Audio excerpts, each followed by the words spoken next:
She wasn't the one who bumped into him, but she's the one who said it. Sorry.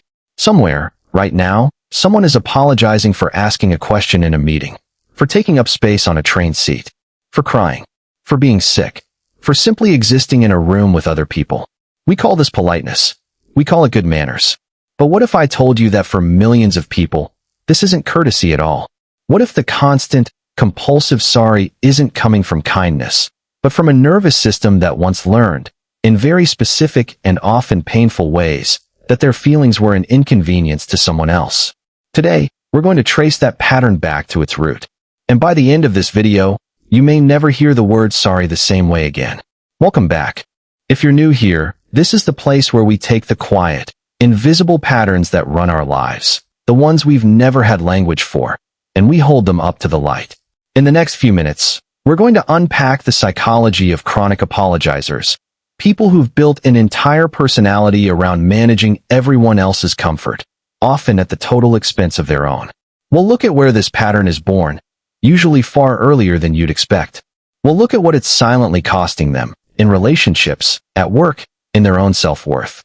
And this is the part one really want you to stay for. We'll talk about how the pattern can finally be unlearned. Because here's the truth, this isn't a personality flaw. It's an adaptation. And adaptations, once we understand them, can be changed. Let's begin. Let's start by naming something most chronic apologizers have never consciously noticed. Their sorry usually isn't about wrongdoing at all. Listen closely to how it's used. Sorry, can I ask you something? Sorry, do you have a second? Sorry, I just need to grab that. Sorry, I know this is a lot. None of these sentences describe an actual offense. There's no harm done, no boundary crossed. And yet the word appears anyway, like punctuation, like a nervous tick, like a small bow offered before anyone's even asked for one. Psychologists sometimes call this a form of appeasement behavior, a pattern rooted in what's known as the Fawn response. Most people know fight, flight, and freeze. Fawn is the quieter one, and arguably the most socially invisible. It's the nervous system's decision that the safest way through a threatening or unpredictable environment isn't to resist it or run from it, but to please it into safety. And for someone who fawns, an apology isn't communication. It's a peace offering. A tiny, reflexive plea. Please don't be upset with me. Please don't withdraw. I'll shrink first so you don't have to ask me to. No one is born apologizing for their existence. This is learned, and it's usually learned early, inside a home. Picture a household where a parent's mood was the emotional thermostat for everyone else. Maybe it was unpredictable anger. Maybe it was quiet, cold withdrawal. Maybe it was a parent who was simply too overwhelmed, too depleted, too preoccupied with their own pain to make room for a child's. In that environment, a child learns a devastating lesson with remarkable speed. My needs create disruption, my emotions are a burden. If I want to stay safe and connected, I need to manage myself so well that I never become a problem. So the child adapts. They become hyper-attuned, not to their own inner world, but to everyone else's. They learn to read a room before they've even walked into it. They learn to apologize before the mistake, because it's safer to take the blame preemptively than to risk someone else assigning it to them without warning. This is the part that breaks my heart every time I research it.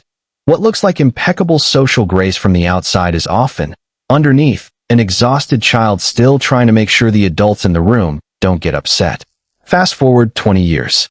That child is now an adult, capable, intelligent, often deeply empathetic.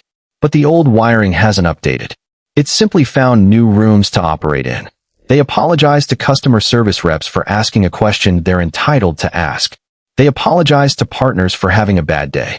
They apologize for canceling plans when they're genuinely unwell. They apologize, sometimes, for apologizing. And here's the deeper cost, the one that rarely gets talked about. Chronic apologizing isn't just a verbal habit. It's a form of self-erasure. Every unnecessary sorry is a tiny transaction where a person hands over a piece of their own legitimacy in exchange for someone else's comfort. Over years, this adds up to something profound. A person who has never quite learned that their needs are allowed to exist in a room without an apology attached to them. And often, ironically, the people around them don't even register the apologies anymore.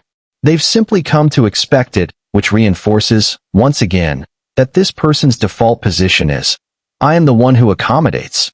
I am the one who takes up less space. If you've ever tried to simply stop over-apologizing, you already know it doesn't work that way. And there's a real psychological reason for that. You can't logic your way out of a nervous system response. The urge to apologize doesn't originate in the thinking brain.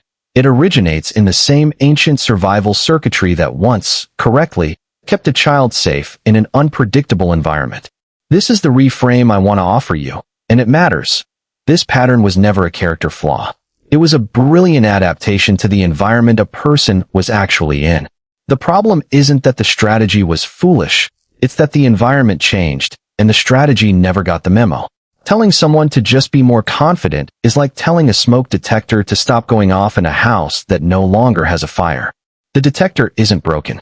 It's just calibrated to a threat that isn't there anymore. So how does the pattern actually change? Not through willpower, but through a slow, deliberate re-education of what safety means. It starts with simple noticing. Not judgment, not immediate correction, just awareness. Catching the sorry as it forms, and asking a quiet internal question. Did I actually do something wrong here? Or am I apologizing for existing? From there, something small but radical becomes possible. Substitution. Instead of sorry for asking, try thank you for your patience. Instead of sorry I'm late, try thanks for waiting for me. The sentiment of care stays intact, but the self-blame quietly disappears from it. And perhaps most importantly, healing happens through corrective experience.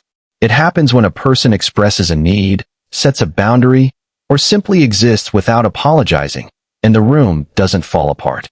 Nobody gets angry. Nobody withdraws. The relationship survives. Each of those moments is a small piece of new evidence, quietly overriding the old belief. Proof, gathered one interaction at a time, that they were never actually a burden. They were just a person who once, a very long time ago, needed someone to tell them that. Outro. Here's the thought I want to leave you with. The next time you catch yourself, or someone you love, saying sorry for something that needed no apology at all, resist the urge to see it as a weakness. See it, instead, as a signal. A quiet artifact of a much younger version of that person, who once had to earn their safety by disappearing a little. And know this, the story doesn't have to end there. What was learned in fear can be relearned in safety. If this video helped you understand yourself, or someone in your life, a little more clearly today, that's exactly why we make these. Consider subscribing. We release new explorations into the psychology of everyday behavior every week. And I'd love to know, in the comments below, is there a phrase you apologize with, almost automatically, that you've never really stopped to question? We'll see you in the next one.